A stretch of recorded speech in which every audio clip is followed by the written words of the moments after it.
वन्दितो सव्विसिद्धे ध्रुवमचलमणोभवं गतिं पत्ते वोक्षामि समये पाहुड मृण्मो सुतकेवलीभरितं नमो अरिहन्ताणं नमो सिद्धाणं नमो आयर्याणं नमो वज्रायाणं नमो लोये सौवशाहुडं वन्दितो सव्विसिद्धे ध्रुवमचलमणोभवं गतिं पत्ते वोक्षामि समयपाहुड मृण्मो सुतकेवलीभरितं नमो अरिहन्ताणं नमो सिद्धाणं नमो आयर्याणं नमो वज्रायाणं नमो लोये सौवशाहुडं। समयसार परम मांगलिक ग्रंथ है आचार्य भगवान कुंदकुंद स्वामी द्वारा ईसा पूर्व प्रथम शताब्दी में लिखा गया है। 415 इसमें गाथाएं हैं। भाषा इसकी प्राकृत है, शैली बड़ी ही आध्यात्मिक है। भगवान महावीर स्वामी ने द्रव्यानुयोग में जो आत्मा का उत्कृष्ट उपदेश दिया था, उसी उपदेश को कुंदकुंद स्वामी ने परंपरा से प्राप्त आचार्य भगवंतों की वाणी को सुनकर के लिपिबद्ध किया और समय सार आत्मा का सार हमें दिया। इसे पाहुड़ भी कहते हैं, समय पाहुड़। पाहुड़ का मतलब उपहार। मैं तुम्हें आत्मा का सच्चे ज्ञान का उपहार देता हूँ। आप लोग उपहार में क्या देते हो? संसार की भौतिक वस्तुएं देते हो जो क्षणभंगुर होती है। भगवान महावीर स्वामी तुम्हें उपहार दे रहे हैं। कौन सा उपहार? जो तुम्हारा आत्मा का स्वरूप है, जिसकी पहचान तुम खो बैठे हो। अपनी ही पहचान तुमने अनादि से खो बैठे थे, उसकी से पहचान कराया। यही तुम्हारे लिए उपहार है, ज्ञान का उपहार, शुद्ध आत्मा का उपहार। तो यहाँ गाथा नंबर जो है आज चलेगी 319 और 320। ये जो गाथा है अपन यहाँ पर बोलेंगे। कर्तृत्व और भोक्तृत्व के अभाव का दृष्टांत देंगे। मैं किसी भी पदार्थ का कर्तृत्व नहीं हूँ और भोक्तृत्व नहीं हूँ, मतलब कर्तावादी नहीं हूँ और भोक्तावादी नहीं हूँ। मैं किसी भी पदार्थ का कुछ कर नहीं सकता हूँ और किसी भी पदार्थ को मैं भोग नहीं सकता हूँ। इस बात को दृष्टांत के माध्यम से जो है पुष्ट करेंगे,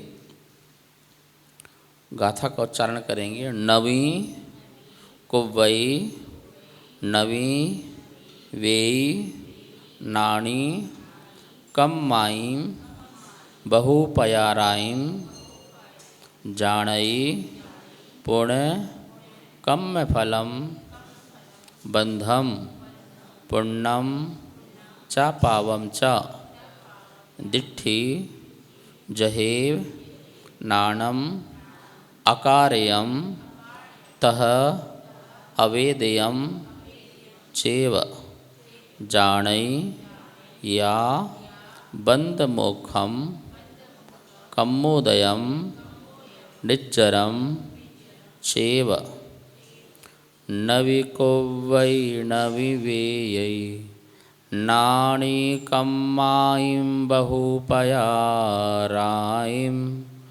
जानई पुण्यकम्म फलं बंधम पुण्यम च पावं च दिट्ठी जहेव नाणम अकार्यं तह अवेदयं चेव जानय्या बंधमोक्षम कम्मुदयं निज्जरं चेव ज्ञानी करे भोगे नहि बस से सभी विधि विधि कर्म को वह जानता है। कर्म फल बंध पुण्य एवं पाप को ज्यों दृष्टि त्यों ही ज्ञान जग में है आकारक अवेद का। जाने कर्म के बंधोदय मोक्ष एवं निर्जरा।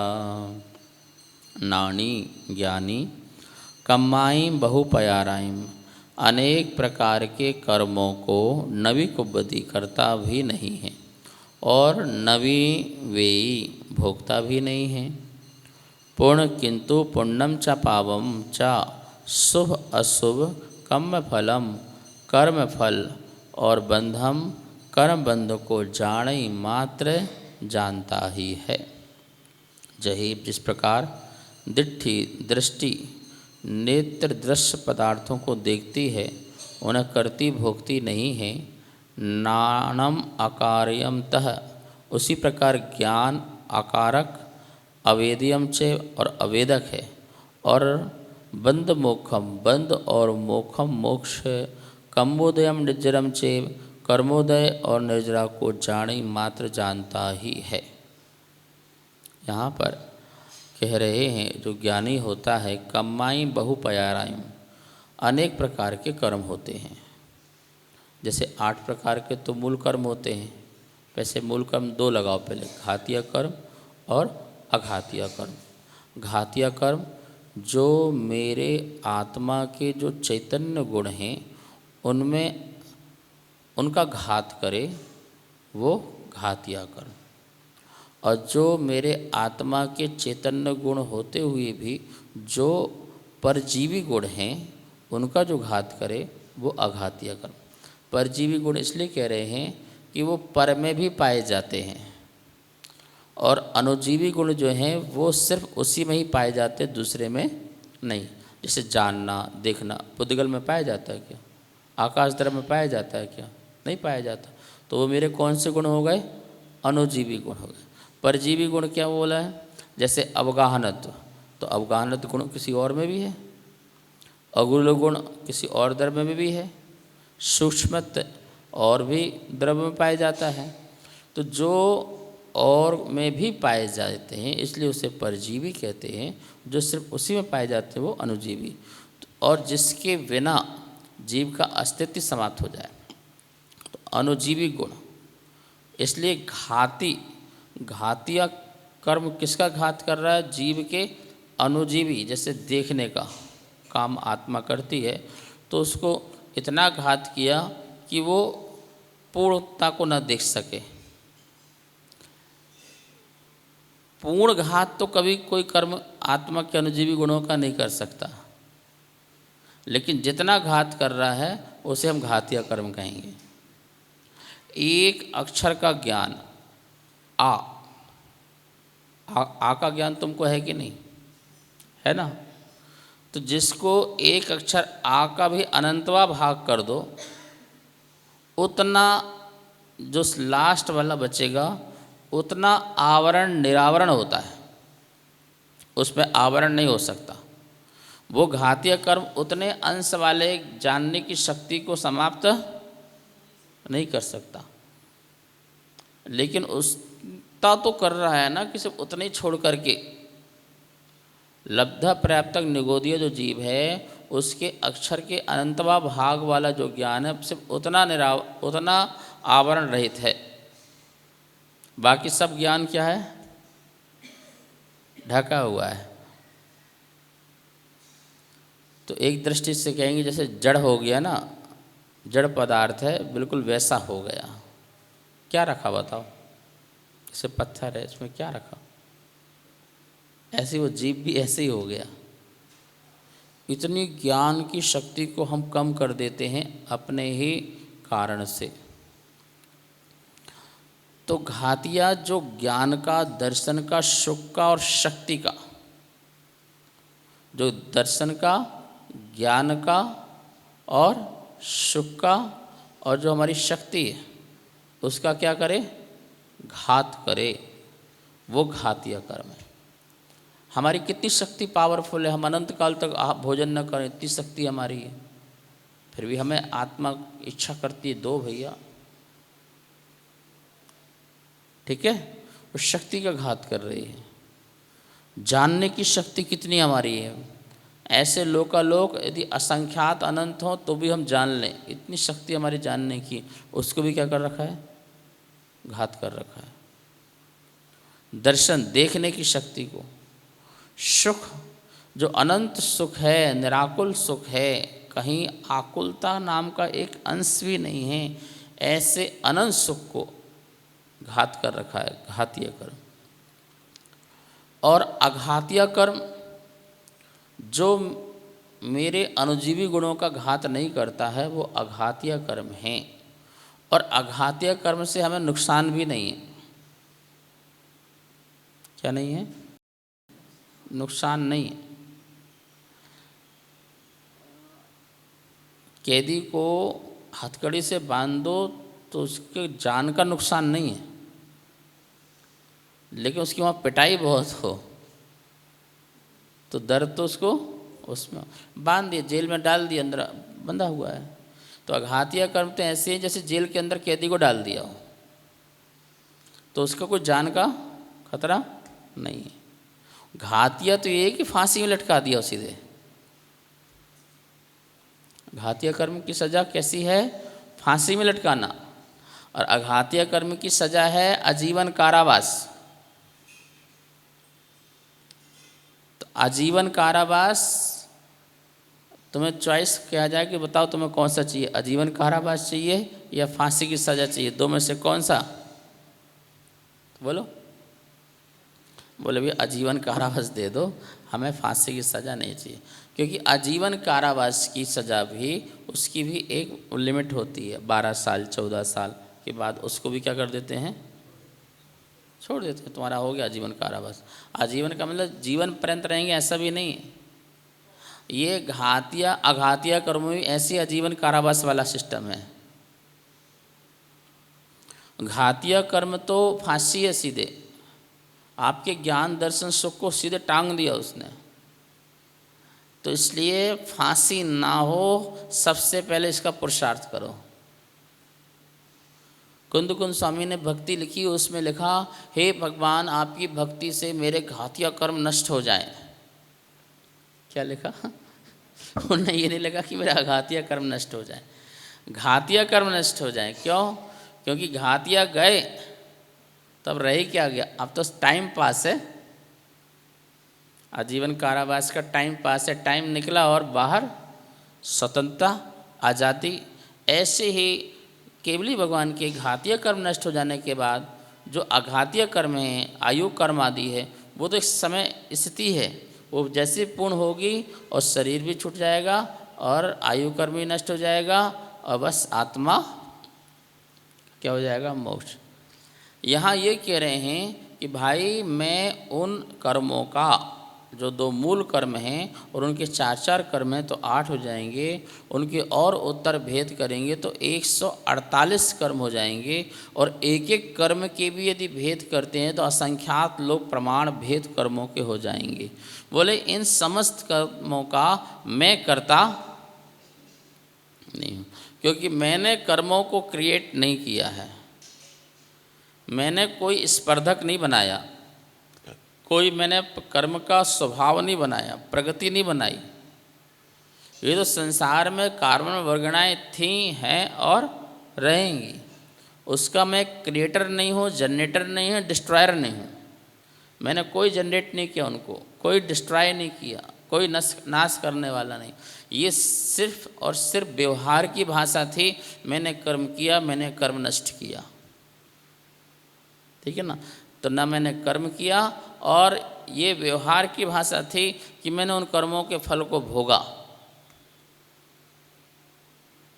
बोले मैं कर्मों के फल को भी नहीं भोगता हूँ, अपने ही परिणामों के फल को भोगता हूँ। देखो, कर्म का उदय आया और उस समय तुम्हारे परिणाम जो भी अच्छे बुरे जो भी हुए, तो तुमने क्या भोगा? कर्म भोगा या कर्म के परिणाम को भोगा? तुमको इंजेक्शन लगाया तो तुमने इंजेक्शन को भोगा कि उस समय जो तुम्हें दुख हुआ तुमने उसको भोगा? तो दुख की पर्याय तो तुम्हारी है ना, इंजेक्शन की थोड़ी है। बोलो, तुम्हें किसी ने लगाए 2-4 तो तुमने उसके हाथ को भोगा, ऐसा किया ना उसने, तो तुमने उसके हाथ का फल भोगा या पर उसके लगने से जो आत्मा को कष्ट हुआ उसको भोगा? बोलो। नहीं, चाटा भोगा तुमने तो। लड़ाई किसकी करते हो, उस कष्ट की या उस चाटे की? बोलो ममता, लड़ाई किसकी करते हो? चाटा क्यों मारा? माँ ने बच्चे को चाटा मारा और पड़ोसी की माँ ने बच्चे को चाटा मारा, एक ही बच्चे को, तो कौन सा चाटा बच्चे को लगा? कौन सा चाटा तेज लगा बच्चे को?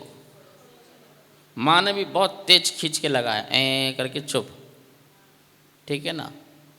और पड़ोसी की माँ ने भी उसको एक चाटा लगाया, तो झगड़ा किससे होगा? बच्चा तेज तेज रोगा, क्योंकि वो चाटा सिर्फ बच्चे को नहीं लगा, बच्चे की माँ को भी लगा, ठीक है ना। और यहाँ कह रहे हैं ना बच्चे को चाटा लगा न बच्चे की माँ को चाटा लगा, उस चाटे के निमित्त से जो दुख और कष्ट को जो भोगा तो उसने अपने परिणामों को भोगा, अपने राग द्वेष परिणामों को भोगा, अपने विकल्पों को भोगा। जैसे आचार्य कहते थे, हाँ भाई बता भोजन किसने खाया? तो बोले शरीर ने खाया। तो शरीर ने खाया तो मुर्दा भी खाए? नहीं, आत्मा ने खाया। तो बोले आत्मा खाए तो अरहंत भी खाए। सिद्ध अरहंत भगवान है ना, वो तो कबलाहारी नहीं है। कबल मतलब ग्रास के आहारी तो नहीं है ना, वो तो कुछ नहीं खाते हैं। तो बोलो फिर अरहंत भगवान भी खाएं भोजन? फिर आज आत्मा खाती है तो अरहंत खाएं और शरीर खाती है तो मुर्दा खाए। ना मुर्दा खाते ना अरहंत खाते, पर खाते कौन है? मिलीजुली सरकार। और हम एक पक्ष से कहेंगे आत्मा खाती है, तो आत्मा नहीं खाती, आत्मा तत्संबंधी विकल्प खाती है। उसके निमित्त से उत्पन्न होने वाले जितने रागांश के परिणाम हैं, जितने द्वेष के परिणाम हैं, उन परिणामों को आत्मा खाती है। शरीर तो भोजन चबा रहा है, लेकिन उस भोजन में लगने वाली शक्ति को आत्मा भोग रहा है और तत्संबंधी उसके जो सुख दुख हैं उसको भोग रहा है और तत्संबंधी ज्ञान दर्शन को भी भोग रहा है। ये रोटी है ऐसा ज्ञान को और ऐसा दर्शन को भी और ज्ञान को भी, ठीक है ना। और इस रोटी से जो राग है अच्छी बनी है, फुल्का फूला हुआ है, पतला है, उसकी खुशबू भी बहुत अच्छी आ रही है। देखो, कोई भी चीज़ को भोगते हैं तो पांचों इंद्रिय से भोगते हैं। कैसे भोगते हैं? पांचों इंद्रिय से भोगते हो, मतलब व्यवहार से कहने से पांचों इंद्रिय से उसका उपयोग ले जाते हो ना। जैसे पापड़ बनाया तो पापड़ उठाने में अच्छा लगे, हाथ में जैसे लिया तो उसका जो यदि मुलायम सा रहा तो वही दिमाग खराब हो गया। हाथ में आया और करारा सा रहे तो स्पर्शन इंद्री का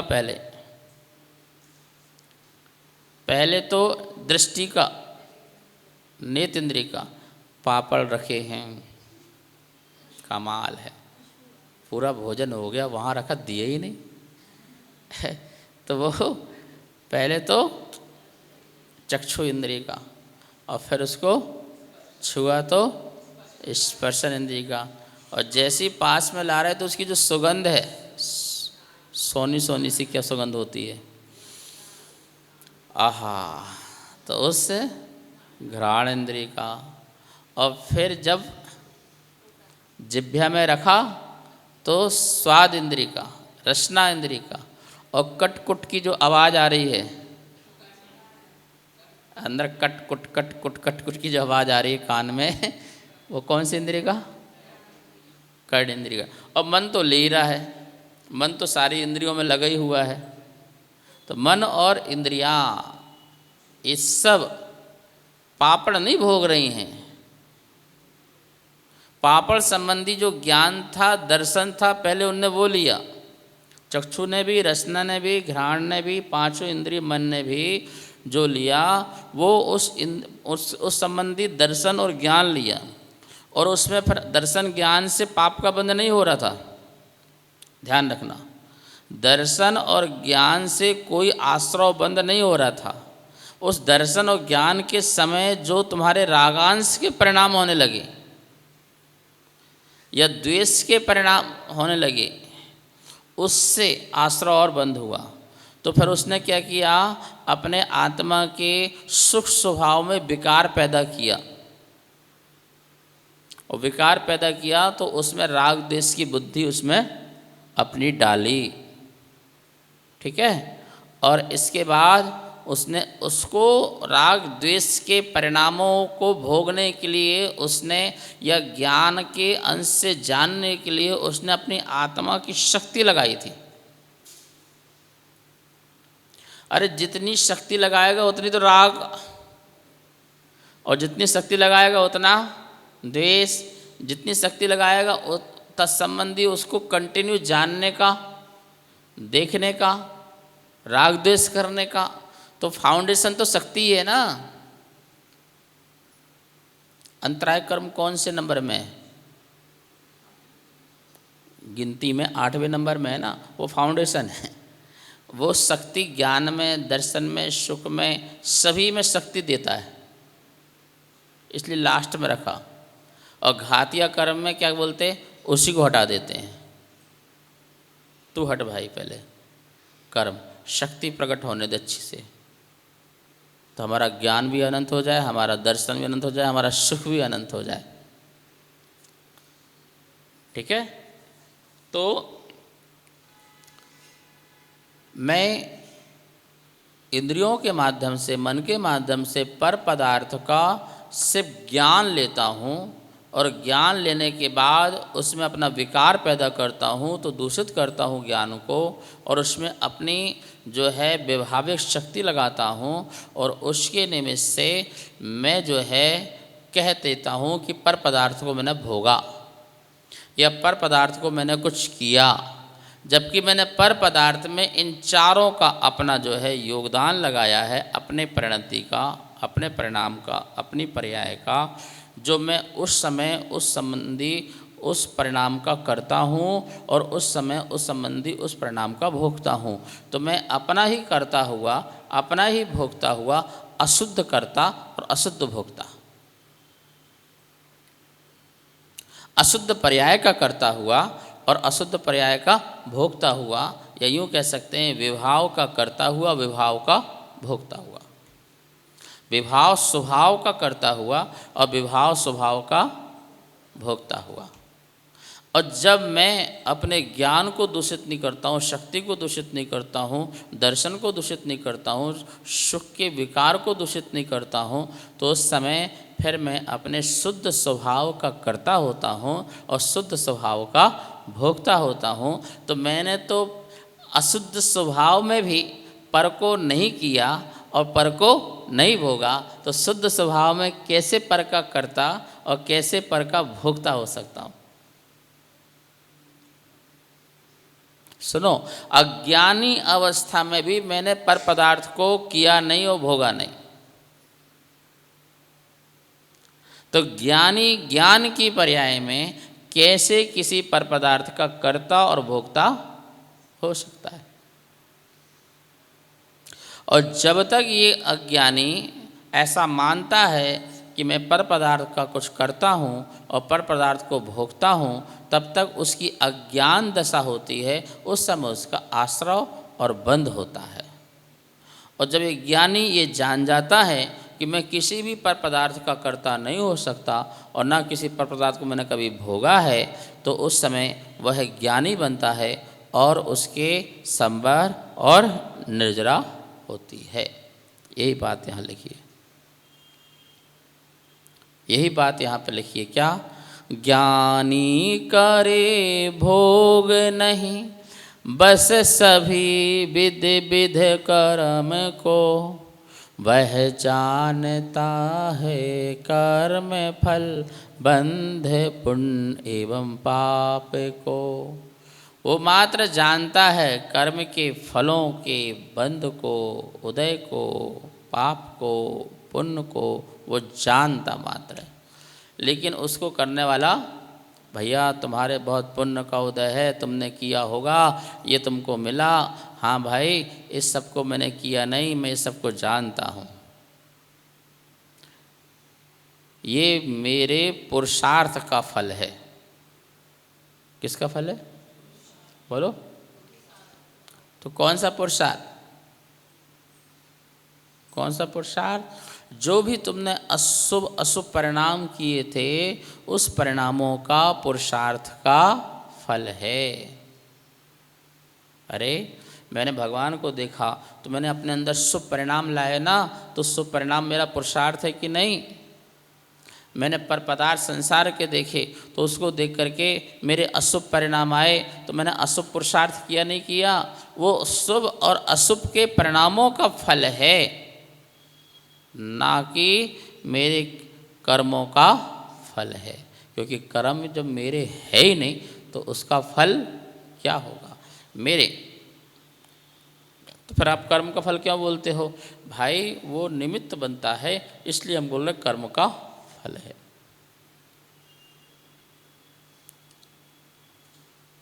तार छूने से करंट लगता है, तो कहीं तो ये जाएगा कि करंट लगने से व्यक्ति मरा, ठीक है ना? तो ये उसका निमित्त है, लेकिन तेरे में करंट लगा ऐसा है नहीं। तेरी आत्मा मरी नहीं है। जिसको मरना था वो मरा, लेकिन जिसको नहीं मरना था वो नहीं मरा। तो इस बात को हमें यहाँ ध्यान रखना है कि हम किसी भी पदार्थ के कर्ता और भोक्ता नहीं हैं।